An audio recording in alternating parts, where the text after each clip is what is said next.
Let's go over to the States now, to Ami, who's there at CPAC. Ami Horowitz, great to see you as always. We'll get into CPAC in a second. It looks like they're packing up CPAC behind you. You're one of the last ones there, last man standing. Ami, great to see you, but apparently you've had... Mohicans. That's the one. Apparently, tell us about CPAC in a second, but also I gather you've had some pretty unpleasant experiences in Washington, D.C. regarding anti-Semitism. Yeah, frankly, it's quite unfortunate. There's been a very small but vocal group of anti-Semitic white supremacists who are here, and they have felt somewhat emboldened. Last night, I had a Shabbat dinner. A couple hundred people were coming out of this dinner, and this group of people came up to us and started saying, "Heil Hitler, Heil Hitler." And then just today, I was standing in line to check out the hotel. And there was a group of, two young men and a woman, and they were talking about the quote-unquote kike dinner that they had last night. And then I asked them some questions about it. They start screaming, white power, white power. Yeah, look, it's an ugly, very small, but we have to admit what exists. A very small minority of people who are here have these very ugly viewpoints, and they simply have to be discredited. So it's quite unfortunate, but it's part of the reality we live in. Ami, well, what's being done about it, Ami? Do you know?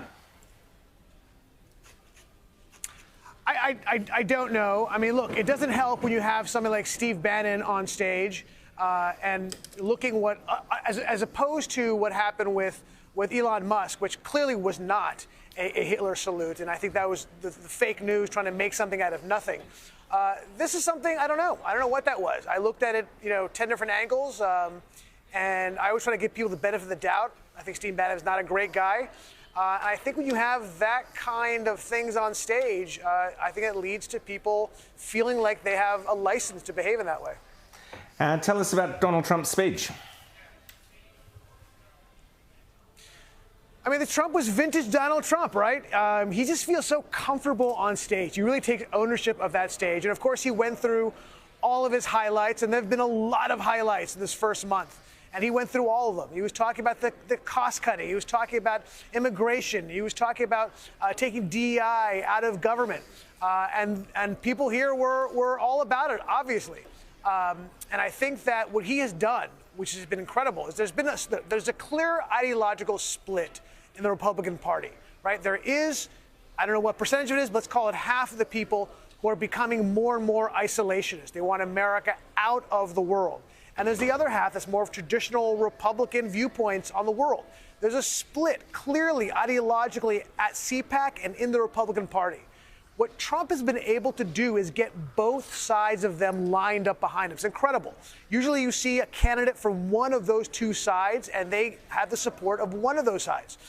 He has been able to straddle that line in a way where everybody has gotten behind him and support him. It's incredible. And this speech is another example of that. Well, it's been 4 weeks of just shock and awe. As I've said, it's Christmas every day. I'm getting quite tired of it. But one of the enduring scenes from CPAC, I don't know if you were in the crowd that night, was Argentinian President Javier Milei handing a chainsaw to Elon Musk. I mean, some of the scenes we are seeing out of this event are quite astonishing. Tell me about the mood there and Elon Musk's role so far in the Trump administration. Yeah, Milei is my spirit animal, no question about it. I love that guy. And he's done what's necessary, right? He has arrested this out-of-control inflation in Argentina, and he clearly has taken the Trump doctrine to the Southern Hemisphere. I think it's great. I think he's become a rock star here in CPAC and the Republican Party in general. And I think similar to him, I think it was a great, it was a great handoff of that chainsaw. I think people view Elon Musk in the same way. This guy is going in there. He is pulling up his sleeves. He has taken his crew in there. They are getting into the numbers, and they are cutting costs. Real numbers. We're not talking a few $1 million here. We're talking about $55 billion so far. $55 billion here, $55 billion here. All of a sudden, you're talking real money, right? And I think it's about time. No question. It's about time. I think it's great. I think people behind him see Elon Musk as the rock star that he really is. James. And, you know, with this DOGE thing, one of the things I'm most intrigued about is this idea of a DOGE dividend where American taxpayers will get a cut of the savings. Tell us about that. Yeah, it's an interesting concept. Saying, hey, you know what? We'll cut a check to you guys, send money to you guys. Look, I don't want to rain on that parade. I mean, it's a cute idea. I think it could be helpful. It doesn't add up to a whole lot of money. Look, I'm an inflation hawk. I don't want to bring this party down, but look, I'm not all about sending money out to people who could just spend more money, driving up prices again. I think we can use that money to cut our deficit. I think we use that money to cut our interest rate payments, by maybe buying back some bonds. I think there are other uses of that money, but look, at the end of the day, people are hurting. There's no question about it. And if they can use $500, $1,000, I'm not sure what it'll come out to per person, but it's not nothing. That doesn't hurt for sure. I think the American people who could use the money, I personally would use that money, put that back, cut our debt, and continue cutting our spending.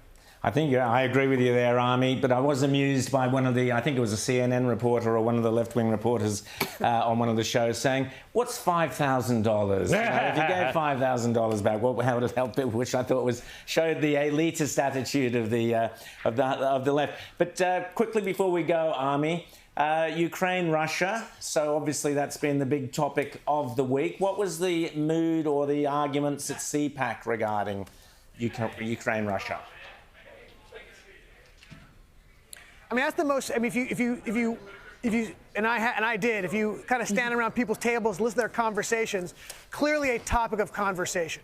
And I think again, it highlights the split we've seen in the Republican Party. I think there are a lot of people.